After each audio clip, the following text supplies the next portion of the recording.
Bapak Ibu Saudara yang dikasihi Tuhan, Shalom. Mari kita akan melihat satu bagian firman Tuhan dalam kitab 1 Samuel pasal yang ke-7, ayat yang kedua sampai dengan ayat yang ke-14.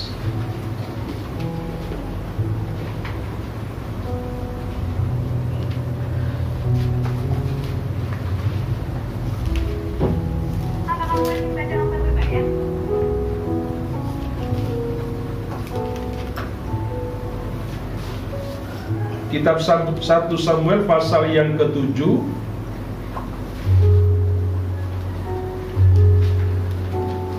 ayat yang 2 sampai dengan ayat yang ke-14.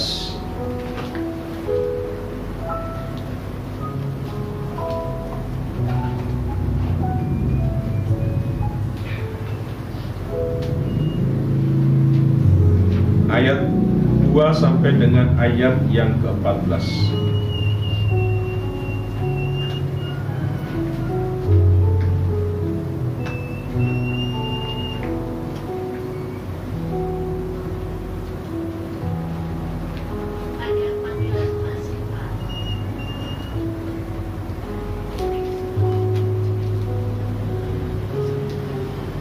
Baik, kan sudah ketemukan?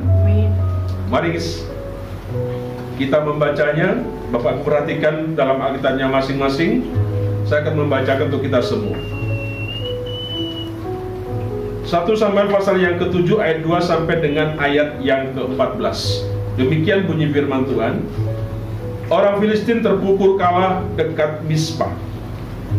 Sejak saat tabut itu tinggal di Kiryat Yarim, berlalulah waktu yang cukup lama, yakni 20 tahun, dan seluruh kaum Israel mengeluh kepada Tuhan. Lalu berkatalah Samuel kepada seluruh kaum Israel demikian: jika kamu berbalik kepada Tuhan dengan segenap hati, maka jauhkanlah para ilah asing dan para Asitoret dari tengah-tengahmu, dan tujukan hatimu kepada Tuhan, dan beribadahlah hanya kepadanya. Maka Ia akan melepaskan kamu dari tangan orang Filistin. Kemudian orang-orang Israel menjauhkan para Baal dan para Asitoret dan beribadah hanya kepada Tuhan. Lalu berkatalah Samuel, kumpulkanlah segenap orang Israel ke Mispa, maka aku akan berdoa untuk kamu kepada Tuhan. Setelah berkumpul di Mispa, mereka menimba air dan mencurahkannya di hadapan Tuhan. Mereka juga berpuasa pada hari itu dan berkata di sana, kami telah berdosa kepada Tuhan. Dan Samuel menghakimi orang Israel di Mispa. Ketika didengar orang Filistin bahwa orang Israel telah berkumpul di Mispa, majulah raja-raja kota orang Filistin mendatangi orang Israel. Serta didengar orang Israel demikian, maka ketakutanlah mereka terhadap orang Filistin. Lalu kata orang Israel kepada Samuel, janganlah berhenti berseru bagi kami kepada Tuhan Allah kita, supaya Ia menyelamatkan kami dari tangan orang Filistin itu. Sesudah itu Samuel mengambil seekor anak domba yang menyusu, lalu mempersembahkan seluruhnya kepada Tuhan sebagai korban bakaran. Dan ketika Samuel berseru kepada Tuhan bagi orang Israel, maka Tuhan menjawab dia. Sedang Samuel mempersembahkan korban bakaran itu, majulah orang Filistin berperang melawan orang Israel. Tetapi pada hari itu Tuhan mengguntur dengan bunyi yang hebat di atas orang Filistin dan mengacaukan mereka, sehingga mereka terpukul kalah oleh orang Israel. Keluarlah orang-orang Israel dari Mispa, mengejar orang Filistin itu dan memukul mereka kalah sampai Gilit-Betkar. Kemudian Samuel mengambil sebuah batu dan mendirikannya antara Mispa dan Yesana. Ia menamanya Eben-Ezer. Katanya, sampai di sini Tuhan menolong kita. Demikianlah orang Filistin itu ditundukkan dan tidak lagi memasuki daerah Israel. tangan Tuhan melawan orang Filistin seumur hidup Samuel. Dan kota-kota yang diambil orang Filistin daripada Israel kembali pula kepada Israel. Mulai dari Ekron sampai Gad, dari orang Israel merebut daerah sekitarnya dari tangan orang Filistin. Antara orang Israel dan orang Amori ada damai. Bapak Ibu yang sudah dikasih Tuhan,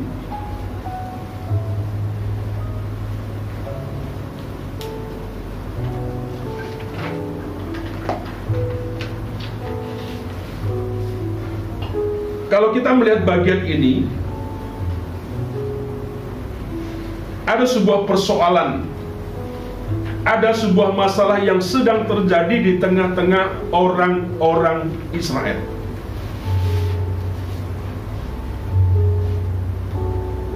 Hari ini saya ingin berbicara tentang masalah. Nah, berbicara tentang masalah, Bapak Ibu,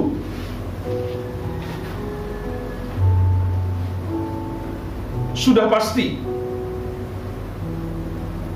setiap kita itu mengalami demikian. Setiap kita yang hadir di tempat ini juga mengalami apa yang namanya masalah, problema, tantangan, ujian, kesulitan, dan macam-macam apa istilahnya. Ya. Tetapi Bapak Ibu dikasih Tuhan, sudah wajar kalau dalam kehidupan kita akan diperhadapkan yang namanya itu. Tetapi sungguh menjadi sesuatu yang ironis, yang tidak baik, Bapak Ibu, kalau hidup kita yang singkat ini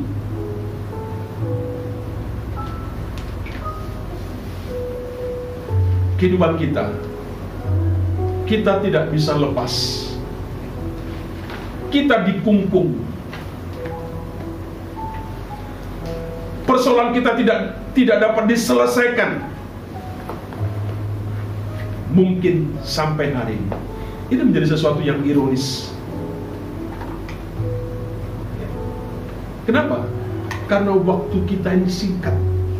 Tapi kehidupan yang Tuhan anugerahkan kepada kita tidak bisa menyelesaikan.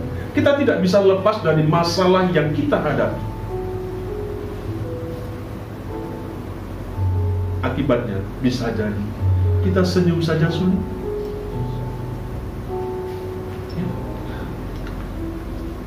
Senyum saja sulit.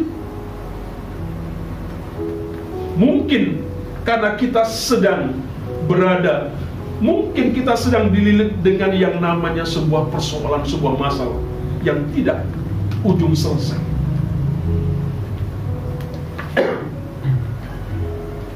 Bapak Ibu, saya rindu apapun yang terjadi dalam kehidupanmu hari ini harus selesai. Tidak boleh itu terus terjadi di dalam kehidupan kita. Stop, kira-kira berhenti. Maka sangat sayang kalau hidup kita yang sebentar ini saja, Bapak Ibu, yang singkat ini saja, kemudian hidup kita selalu dikeluti, diintimidasi yang namanya masalah. Kenapa hari ini saya berbicara lagi? Sebenarnya saya sudah tidak ingin bicara tentang masalah di kita, ya. Saya tidak ingin kekristenan kita, keimanan kita, pengiringan kita hanya terkutip dengan sebuah masalah dan masalah. Saya sudah berkata bersering kali, saya ingin kapal yang kita tumpangi, yang kita bawa ini, itu tidak di pacuan saja, tidak di landasan saja, tetapi mulai sedikit-sedikit, ya. Kalau pesawat ban yang depan sudah mulai mengangkat seperti itu. Bapak dikasih Tuhan, kalau kita membaca bagian firman Tuhan tadi dalam 1 Samuel pasal yang ke-7, itu menarik yang untuk menjadi suatu perenungan bagi kita. Di dalam ayat yang kedua tadi dikatakan di sana, Bapak Ibu, ternyata sebuah fakta yang terjadi di situ bahwa bangsa Israel itu sedang dijajah oleh bangsa Filistin. Ya.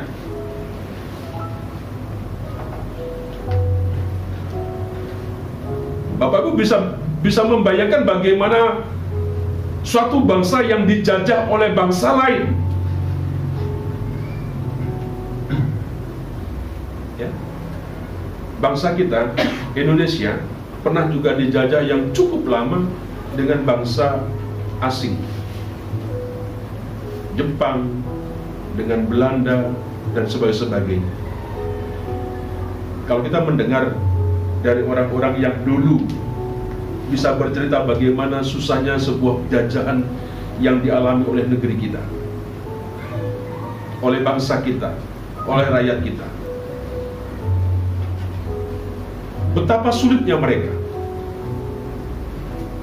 Nah, di dalam bagian firman Tuhan ini dikatakan di sana orang Israel ini dijajah oleh orang Filistin, dikatakan di sana selama 20 tahun. Ya. 20 tahun.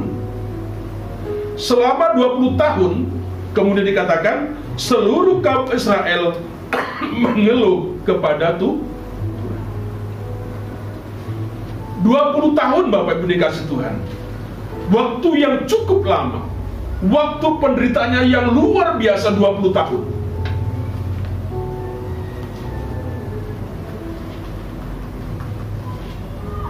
Bapak Ibu, coba bayangkan kalau anak masih kecil, dari bayi sampai 20 tahun, dia mengalami sebuah penderitaan yang luar biasa. Bagaimana tahannya kita sebagai orang tua? Kalau saudara yang umur 20 sekarang yang sudah remaja, 20 tahun saudara mengalami sebuah penderitaan yang tidak mengenakan, saudara bisa membayangkan. Saudara yang sudah tua, umurmu berapa sekarang, 20 tahun saudara menderita, betapa luar biasanya tidak enaknya. Ya, kehidupan yang Tuhan anugerahkan kepada kita menjadi sesuatu yang tidak menyenangkan. Wajar kalau kemudian dikatakan di situ orang-orang Israel kemudian dia mengeluh. Ya, kenapa? Karena penderitaannya yang sangat-sangat sulit, yang sangat-sangat sukar, yang membuat mereka menjadi tidak nyaman dalam kehidupan.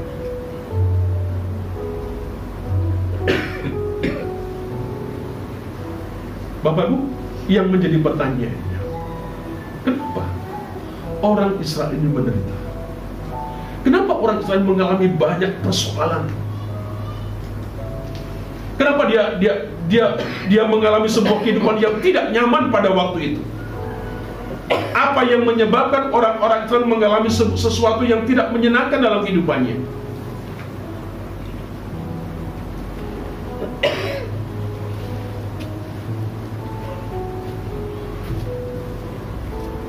Perhatikan bab yang ketiga. Lalu berkatalah Samuel kepada seluruh kaum Israel demikian: jika kamu berbalik kepada Tuhan dengan segenap hati, ya, maka jauhkanlah para ilah asing dan para Asitoret yang dari tengah-tengahmu, dan tujukan hatimu kepada Tuhan dan beribadahlah kepadanya, maka ia akan melepaskan kamu dari tangan orang Filistin. Kenapa orang Israel menderita?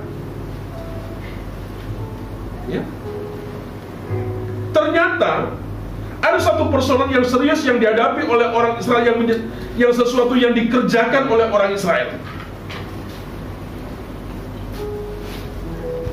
Apa dikatakan ayat yang ketiga, Bapak Ibu? Ternyata di sana dikatakan orang Israel, ya, menyembah kepada Allah asing. Ya. Ternyata ibadahnya orang Israel itu tidak dengan sebuah kesungguhan. Ya.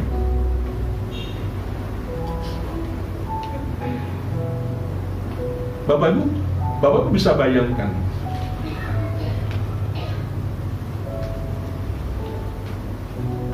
bagaimana orang Israel sebagai umat Tuhan, sebagai umat kesayangannya,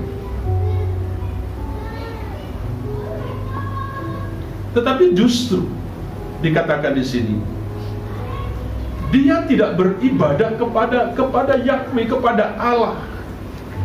Ya, mungkin dia juga beribadah, tetapi ibadahnya tidak sungguh-sungguh.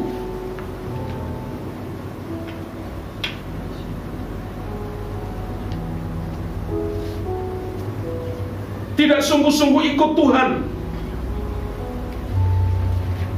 Sekalipun mereka umat Tuhan, sekalipun mereka orang Kristen, kira-kira begitu. Kok bisa Pak Pendeta? Coba lihat wujud nyatanya. Mereka menyembah berhala, menyembah ilah-ilah yang lain. Ketika itu terjadi, ketika itu yang dilakukan oleh orang-orang Israel, maka Tuhan membiarkan orang Israel itu mengalami sebuah penderitaan yang dikatakan selama 20 tahun.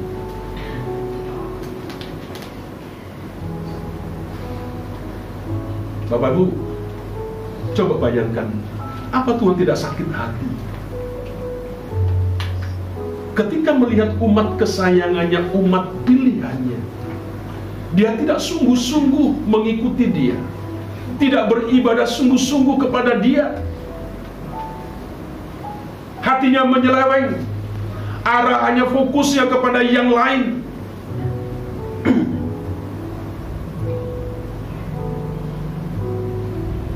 Wajar kalau kemudian Tuhan membiarkan orang-orang Israel berada dalam sebuah penderitaan, berada dalam sebuah masalah yang sepertinya tidak ujung selesai.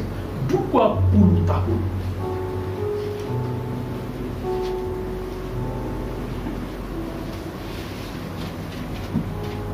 Gereja ini 20 tahun berjalan. Nanti tanggal 16 Agustus kita akan merayakan ulang tahun yang ke-25 GKI. Bapak Ibu, mungkin selama ini kita tidak pernah merayakan akan hari ulang tahun daripada gereja kita. Walaupun ada banyak sejarah yang sebenarnya mengingatkan kepada setiap kita, sebuah perjuangan, sebuah usaha, sebuah upaya yang kita bangun. Tapi saya ingin tentunya dengan jemaat nanti tanggal 16 Agustus kita akan merayakan ulang tahun secara akbar, kira-kira begitu. Mari kita persiapkan anak-anak muda kita untuk kita mengisi, mengingat, merenungkan tentang sebuah perjuangan kita 25 tahun gereja ini berdiri. Ya. Mari kita buat, kita persembahkan sesuatu yang baik di hari ulang tahun gereja kita. Bukan supaya gereja ini kelihatan agak sedikit hebat, ya, bukan. Tetapi sebuah ungkapan rasa kebanggaan kita, rasa syukur kita yang besar kepada Tuhan atas pembelaan Tuhan. 25 tahun, 24 tahun berjalan Bapak Ibu. Waktu yang tidak mudah, waktu yang tidak gampang bagi kita, ya. Tetapi pada akhirnya kita bisa melihat sebuah karya Tuhan yang luar biasa. Bapak Ibu, saya tidak tahu apa yang menyebabkan seperti ini, ya. Bisa saja Bapak Ibu, masalah yang kita hadapi tidak selalu berkonotasi negatif, ya. Penderitaan yang kita alami tidak selalu berarti yang negatif. Bisa saja itu satu proses yang membawa kita ke tingkat sebuah kedewasaan, ya. Tuhan membawa kita ke level yang lebih naik. Bisa saja itu terjadi. Tetapi kalau penderitaan yang kita alami, yang kita terima, itu karena sebuah perbuatan kita yang salah, Ini yang mengingatkan kepada setiap kita. Bapak Ibu,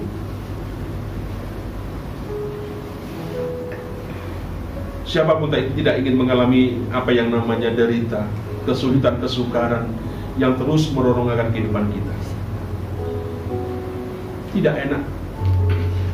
Bapak Ibu masih ingat dengan kisah cerita tentang apa ya, anak yang hilang ya.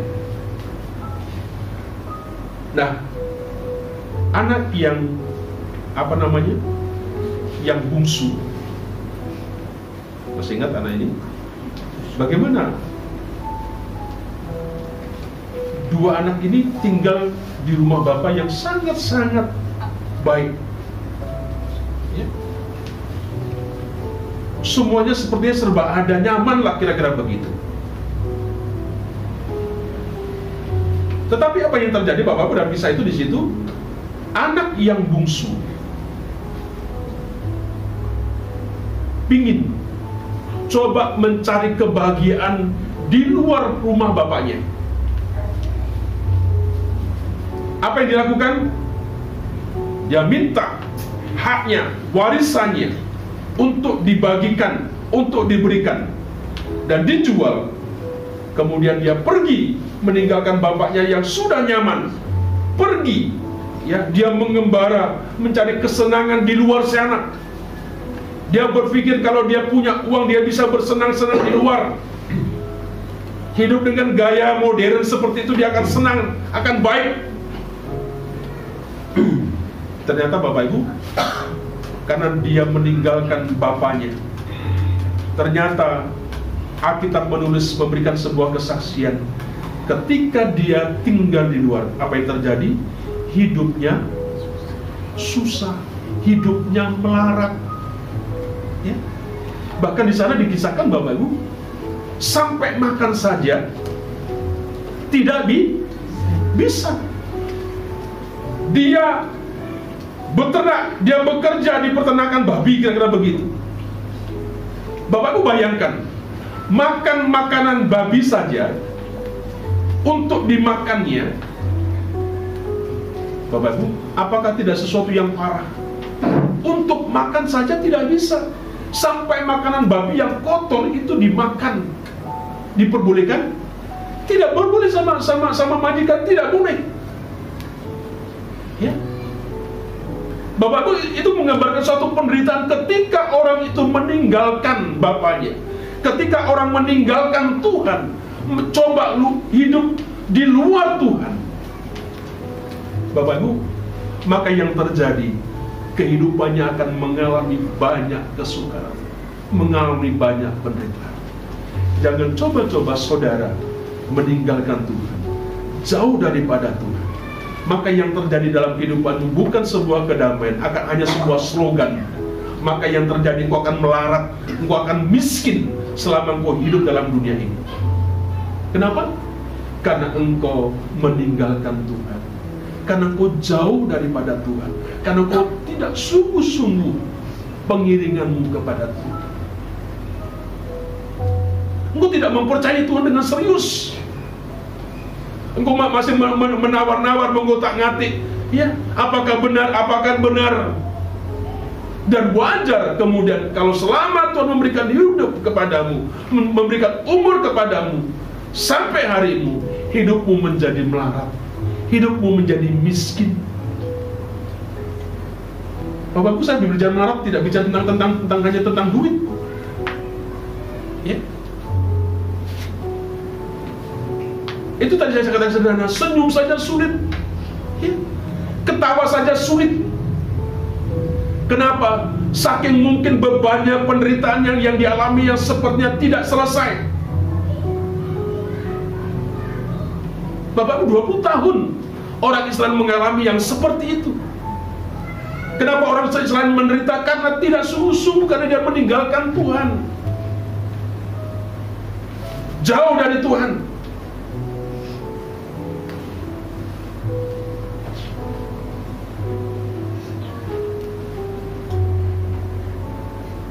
Firman Tuhan ini mengingatkan kepada setiap kita, siapapun engkau, Kenapa engkau menderita? Kenapa engkau melarat? Mungkin bisa jadi pengiringanmu kepada Tuhan tidak dengan sebuah kesungguhan. Engkau coba main-main dengan Tuhan. Engkau mulai berkalkulasi dengan Tuhan. Mencoba-coba. Ya monggo silakan. Itu sebuah pilihan.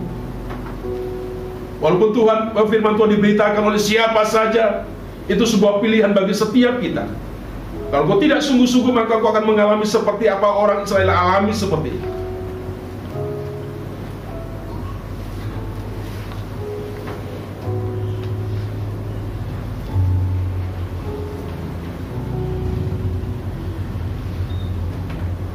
Bapak Ibu, kenapa seperti ini? Apakah orang Israel tidak mengingat tentang sejarah, ya, pengalaman hidupnya bersama dengan Tuhan? Apakah orang Israel sudah lupa dengan apa yang Tuhan buat kepada mereka? Ada banyak keajaiban, ada banyak mujizat yang Tuhan berikan kepada orang Israel.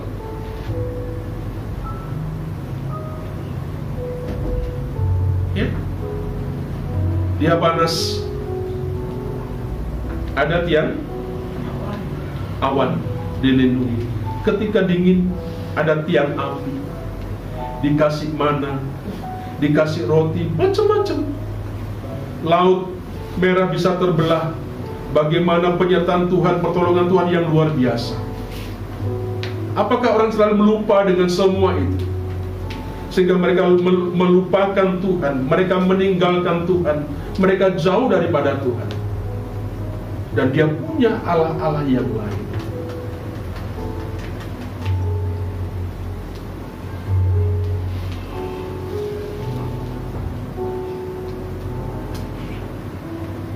Bapak Ibu, mari kita menelisik, kita merenung merefleksi tentang kehidupan kita, perjalanan keimanan kita kepada Tuhan. Jangan pernah kita mengeluh, jangan pernah kita menyalahkan Tuhan.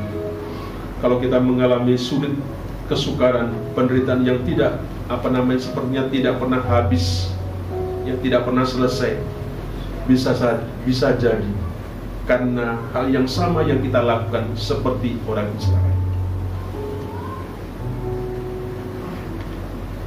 Tidak ada cara lain, hanya satu jalan. Ketika kita ingin lepas dari penderitaan itu, kita harus kembali kepada Tuhan.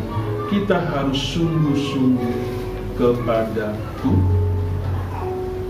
Bapak Ibu, apa yang Tuhan nasihatkan kepada orang Israel? Apa yang Tuhan ingatkan kepada orang Israel melalui Samuel? Dikatakan ayat yang ketiga, dikatakan, berkatalah Samuel kepada seluruh kaum Israel demikian, jika kamu berbalik kepada Tuhan dengan segenap hatimu, ya, maka jauhkanlah semuanya, ya, Allah-Allah asing, ilah-ilah asing yang ada dalam hidupmu harus kau jauhkan, harus kau buang seperti itu. Yang kedua, apa dikatakan? Tujukan hatimu kepada Tuhan, ya. Arahkan sungguh-sungguh pengiringanmu hanya kepada Tuhan. Yang ketiga, beribadahlah hanya kepadanya. Kalau kau melakukan tiga hal ini, Bapak Ibu, kira-kira seperti itu, maka dikatakan Tuhan akan melepaskan semua penderitaanmu, semua kesukaranmu, semua kesulitanmu seperti itu.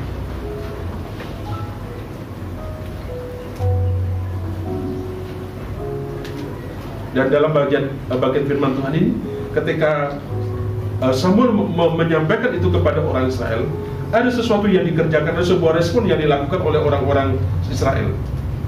Ayat yang keempat, kemudian orang-orang Israel menjauhkan para Baal dan para Asetorot dan beribadah hanya kepada Tuhan. Ya. Setelah diingatkan, ada sebuah respon, ada sebuah keputusan. Dia katakan, apa yang diminta oleh terlalu Samuel, maka Allah itu dibuang, ditinggalkan. Dan yang kedua, dikatakan beribadah. Orang Israel beribadah hanya kepada Tuhan. Awalnya seperti ini, tetapi kemudian ada sebuah masalah. Samuel mengingatkan, kalau kamu ingin lepas, maka ada sesuatu yang harus kamu kerjakan. Apa itu? Tinggalkan ilah-ilah yang lain. Fokuslah, ibadahlah kepada Tuhan. Ya, Bapak Ibu kasih Tuhan, ketika Samuel menegur mereka,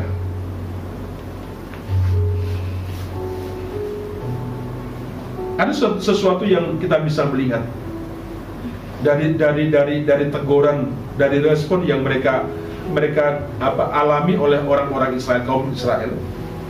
Ternyata singkatnya ada sebuah perubahan yang terjadi. Ya, ada sebuah perubahan yang terjadi terhadap orang-orang Israel.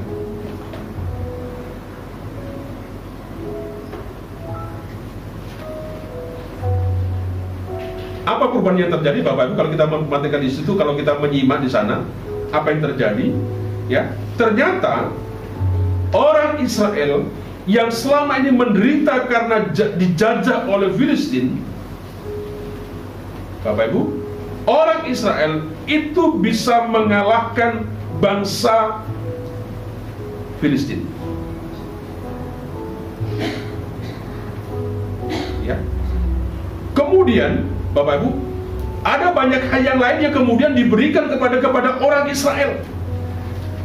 Tidak hanya Filistin, tapi tempat-tempat yang dikuasai ya oleh bangsa-bangsa lain, itu kemudian Tuhan kembalikan kepada orang Israel.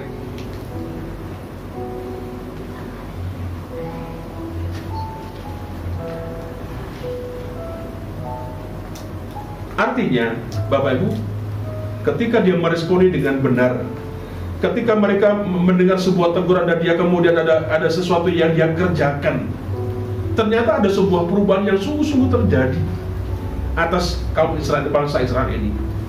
Ya, semua jajahan itu dikembalikan, perang menang, kira-kira begitu ya. Orang Filistin kalah.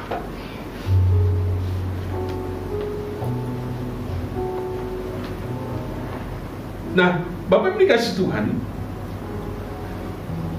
menariknya apa yang menjadi respon daripada orang Israel ketika ditegur, ketika dinasihati, ketika diingatkan oleh Samuel.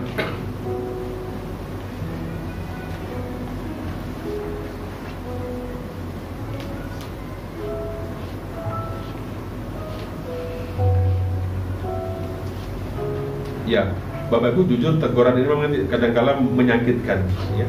Tidak mengenakan ketika kita mungkin dinasihati, kalau memang kita benar salah. Kalau kita ditegur, tidak ada biasanya orang yang suka dengan sebuah teguran, dengan sebuah didikan. Biasanya kedagingan kita mulai memberontak. Biasanya kita mulai menunjukkan ego kita, ya. Kedagingan kita mulai muncul seperti itu. Ya. Jarang kalau orang ditegur, dinasihati kemudian berkata terima kasih. Ya. Anak-anak kita remaja muda, gimana kalau mamamu sedang menyanyi kepada engkau? Apa yang kau katakan kepada mereka? Mama, terima kasih, thank you. Seperti itu. Aku senang Mama hari ini nyanyi buat aku. Aku senang Mama. Supaya Mama diberkati panjang umurnya. Begitu kira-kira?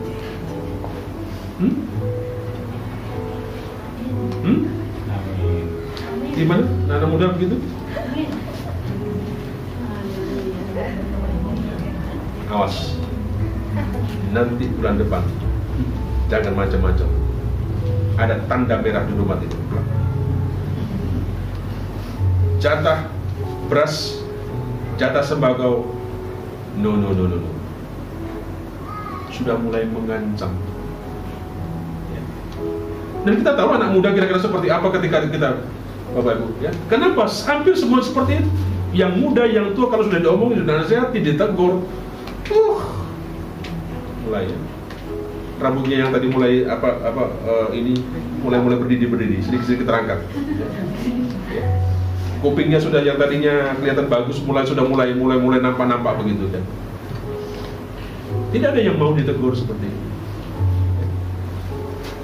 Coba Bapak Ibu bayangkan satu respon yang bagus ketika kaum Israel bangsa Israel ditegur oleh Musa karena sebuah kesalahan mereka seperti itu. Apa responnya? Ya. Yang pertama, ketika dia ditegur, mereka berkumpul. Ya. Dia berkumpul. Dia menyadari semua kesalahannya.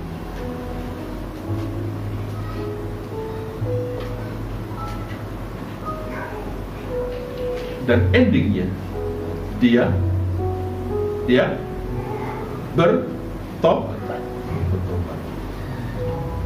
Bapak Ibu, seringkali kalau kita salah, kalau kita ditegur firman Tuhan, hanya berhenti pada penyesalan.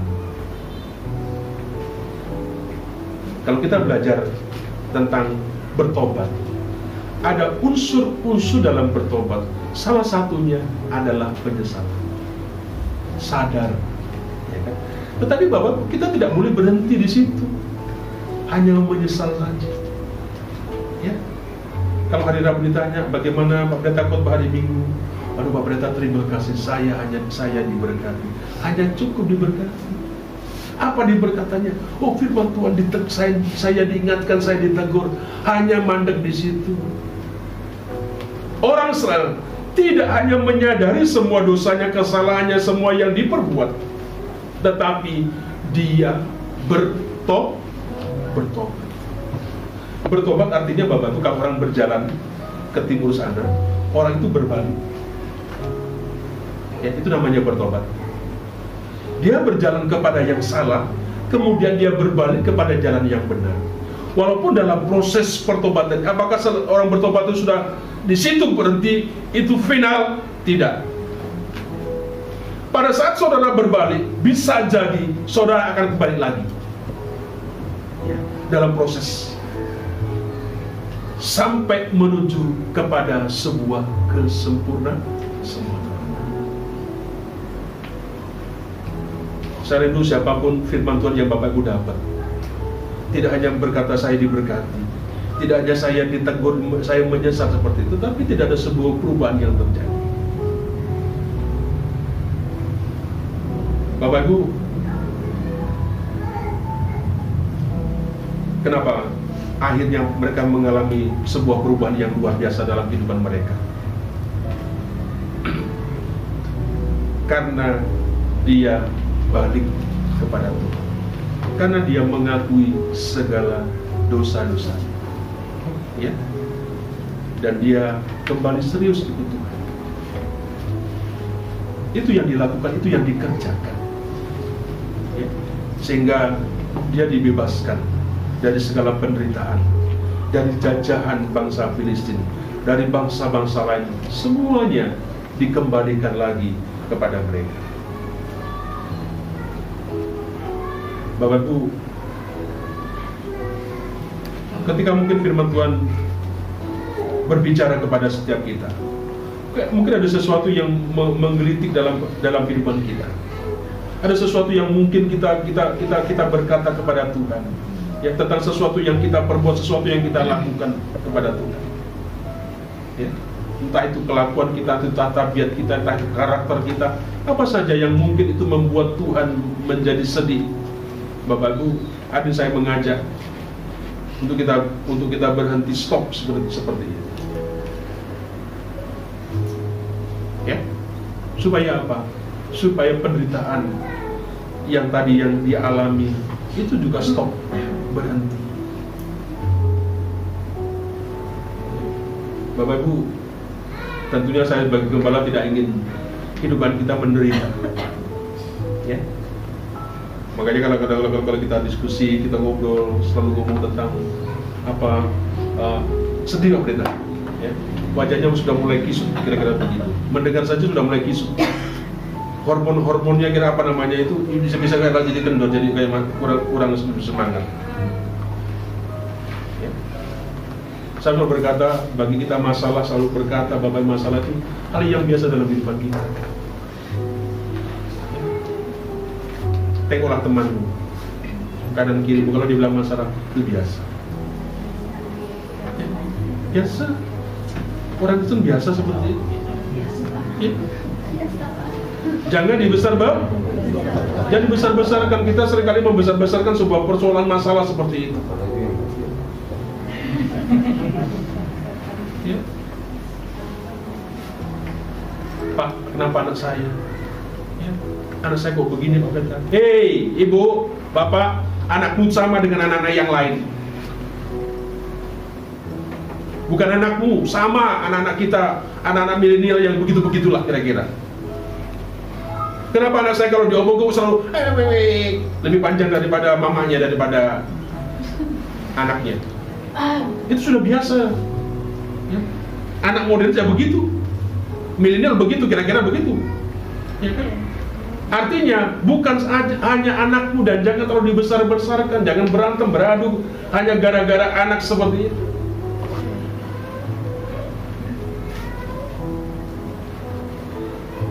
Ya jujur Bapak Ibu, kadang-kadang kita sebagai orang tua maunya sesuatu yang apik. Ya kan?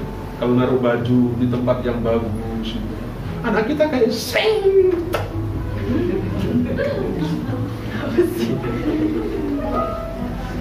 Sepatu juga sama. Kita maunya ditaruh di tempat sepatu, maka ada sepatu ada di rak makan. Tiap hari berantemnya, apa makan? Kenapa rak makan? Sepatu gitu. Gak ada perang yang lain. Hanya perang sepatu dengan sandal, dengan apa saja, dengan buku dan sebagainya gitu. Itu hampir dengan kita. Tapi saya puji Tuhan punya anak saya perempuan ini, sifat nggak seperti itu.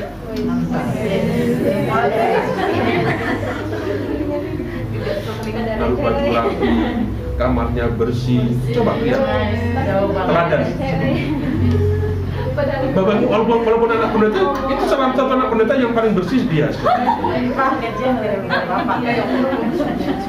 Ya, sama Bapak Ibu, di mana-mana anaknya pendeta, bukan anak pendeta, sama naruh baju ya kira-kira begitu. Jangan terlalu dibesar-besarkan, jadi itu sama.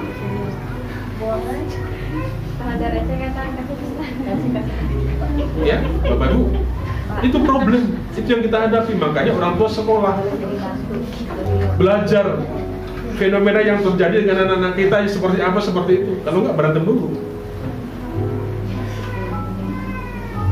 Pak Pendeta sama Freddy selalu berantem dulu terjadi.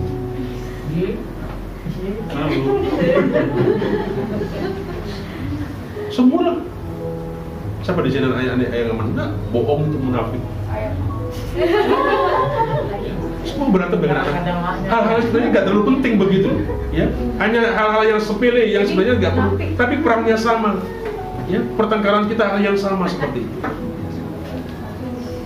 Ya, mari Bapak Ibu, apa namanya, berhentilah kira-kira seperti itu.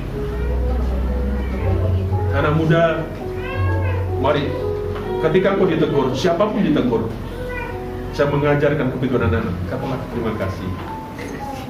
Ya, benar-benar katakan terima kasih dengan senyum begitu. Ya. Jangan kemudian dimaki-maki dasar bapak mama ini begini. Jangan.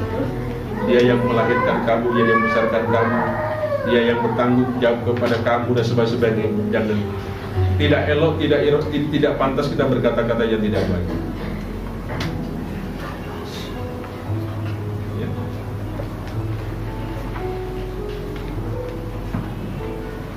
Ya walaupun ada kalanya kadang-kadang kita sebagai anak ada kurang yang begini-begini gitu.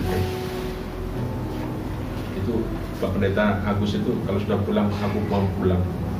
Dan aku sedikit mau pulang kemana?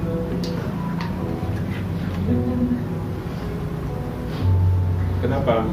Karena Bapak tuh pikirannya di tempat ini bukan Kerawang, tapi itu Jombang.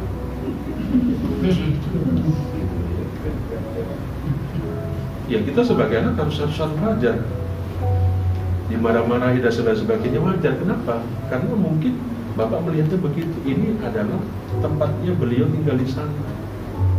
Jadi kalau kita diskusi sudah selesai Bapak endingnya bagus, antarkan saya pulang, udah pulang.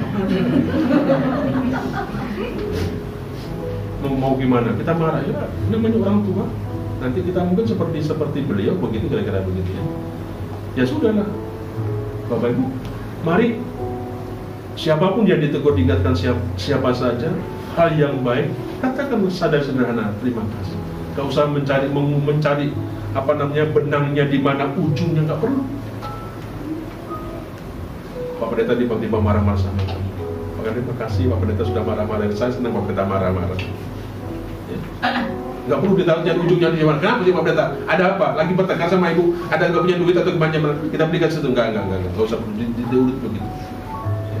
Seperti orang Israel, dia meresponi, dia berkumpul, dia menyesal, dia sadar semuanya dilakukan tidak benar, dia bertobat, dan akhirnya semuanya dikembalikan lagi.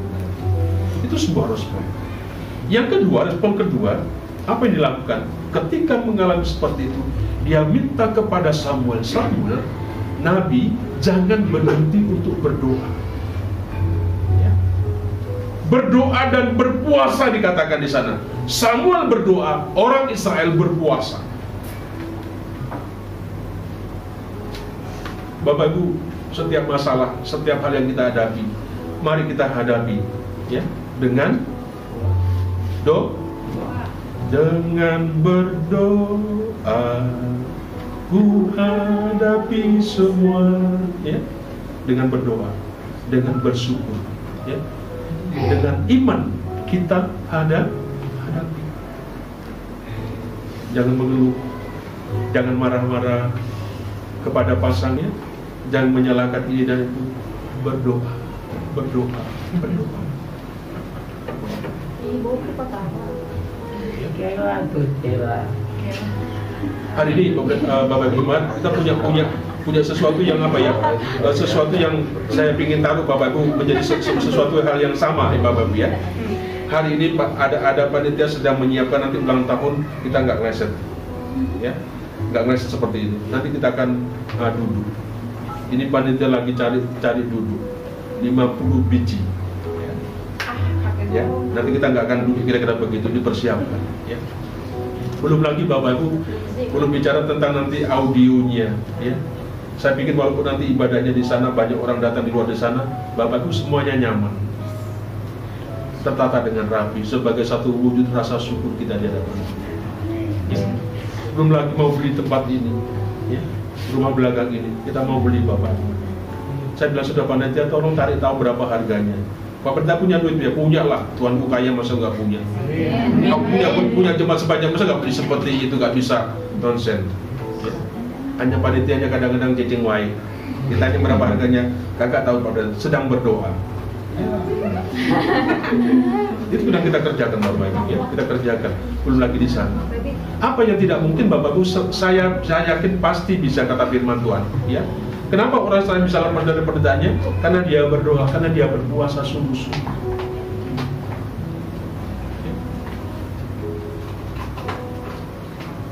Panitia tidak minta Bapak Ibu untuk beli kursi 400.000, 460.000 ya, anggarannya. Itu yang bagus ya, yang Futura 460, yang Chrome seperti itu. Sekitar 23 juta dana yang kita butuhkan untuk 50 biji. Itu kita cari dari luar sana. Ya mudah-mudahan Tuhan dengar apa yang menjadi doa kita, permohonan kita. Nah Bapak Ibu, mari berdoa. Pasti ada sebuah penyelesaiannya. Ya. Mari kita berpuasa. Apa saja Bapak Ibu bisa lakukan dalam hidup ini. Jangan banyak curhat, banyak mengeluh dan sebagainya. Nggak perlu.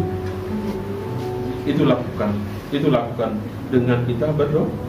Saya selalu mengutip apa menjadi kesaksian Susan Wesley itu. Bapak anaknya 5 semuanya, 10 berhasil semuanya, itu karena doa, karena tangisan dia kepada Tuhan.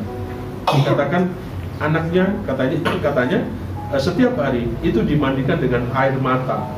Anaknya dimandikan, gak punya duit, tetapi dia memandikan dengan air mata untuk anak. Ya. Bapakmu jangan mengecilkan semangat, bawa anak-anak kita. Ibu-ibu mungkin sekolahmu tidak terlalu tinggi, Tidak semua di sini semuanya yang S1 dan sebagainya. Tetapi kau punya air mata, punya Tuhan yang bisa kau bawa di hadapan Tuhan. Tangisi dia di hadapan Tuhan. Gereja ini sama dengan kita. Yang berkata hanya mandek gitu kan, Tuhan, aku nggak punya duit untuk kasih gereja, tapi kau punya air mata untuk sungguh-sungguh menaruh sesuatu di tempat ini. Pasti akan dasar. Untungnya banyak orang kita Kristen, orang kita berdoa, tidak kurang berdoa, sehingga kursi masih lama datang. Duit kurang datang, karena apa? Karena kita kurang berdoa. Kalau berdoa serius, sungguh-sungguh luar biasa. Aku takut dengan orang-orang yang sungguh-sungguh berdoa. Dan macam-macam ketika diangkat tangan dia ngomong, dia berfirman, jadilah kodok. Jadi, Bapak Ibu, mari kita bisa atasi, belajar dari kisah ini. Berdoa, berpuasa. Orang Islam takut kan tadi kan? Mendengar orang Filistin mau menyerang. Apa yang dilakukan? Berdoa. Takut ada serangan-serangan seperti itu. Minta kepada semua, jangan berhenti berdoa.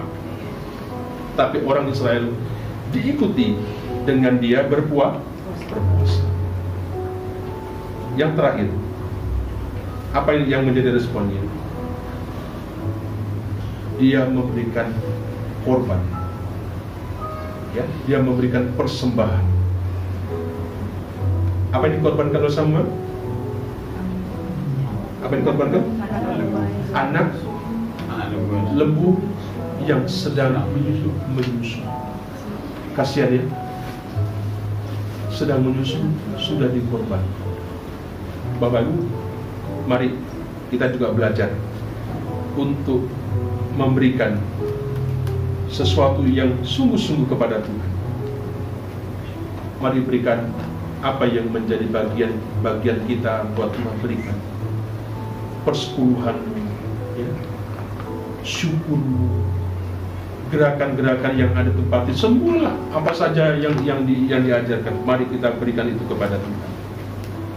Persembahkan itu kepada Tuhan. Artinya belajar kita untuk memberikan sebuah korban kepada Tuhan.